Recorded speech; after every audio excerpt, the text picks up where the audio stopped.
আসসালামু আলাইকুম। নতুন একটি রেসিপিতে আপনাদের সবাইকে স্বাগতম। আজকে শেয়ার করব টক ঝাল মিষ্টি খুবই দারুণ একটি জলপাইয়ের আচার। এই আচারটি কোনো রকম তেল ছাড়া এবং রোদে দেওয়ার ঝামেলা ছাড়াই তৈরি করেছি।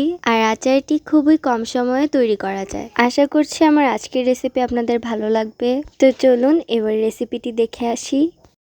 প্রথমে আমি এখানে 1 কেজি জলপাই ভালো করে ধুয়ে নিয়েছি। এবার একটা ছুরির সাহায্যে জলপাইগুলোকে এভাবে কেচে নিতে হবে। জলপাইয়ের সবগুলো পাশে এরকম করে কেচে নিতে হবে। একইভাবে আমি সবগুলো জলপাই কেচে নিয়েছি। এখন এতে 1 কাপ চিনি দিয়েছি। চিনির পরিমাণটা আপনারা আপনাদের পরিমাণ অনুযায়ী অ্যাড করবেন। এখন চিনির সাথে জলপাইগুলো খুব ভালো করে মিশিয়ে নিব।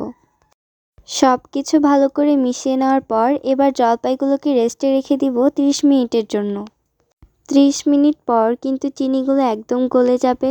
এবার জলপাইগুলোকে চুলায় একটি প্যানে নিয়ে নিব।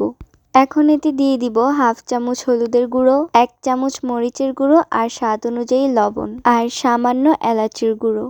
এবার সবকিছু ভালো করে মিশিয়ে একটা ঢাকনা দিয়ে জলপাইগুলোকে সিদ্ধ করে নিব। এখানে কিন্তু আর এক্সট্রা কোনো পানি দেওয়ার প্রয়োজন নেই। চিনির পানিটা দিয়ে জলপাইগুলোকে সিদ্ধ করে নিতে হবে। এই পর্যায়ে অবশ্যই চুলার আঁচটা মিডিয়ামে রাখতে হবে। তো কিছুক্ষণ জাল করার পরেই কিন্তু জলপাইগুলো সিদ্ধ হয়ে যাবে। এই পর্যায়ে আমি এতে দিয়েছি 2 চামচ 5 ফোড়ন আর 1 চামচ জিরার গুঁড়ো। এবার সবকিছু ভালো করে মিশিয়ে আরও কিছুক্ষণ জাল করে নিব।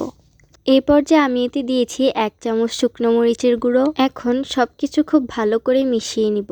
খুবই সাবধানতার সাথে মেশাতে হবে, তা না হলে কিন্তু জলপাইগুলো ভেঙে যেতে পারে।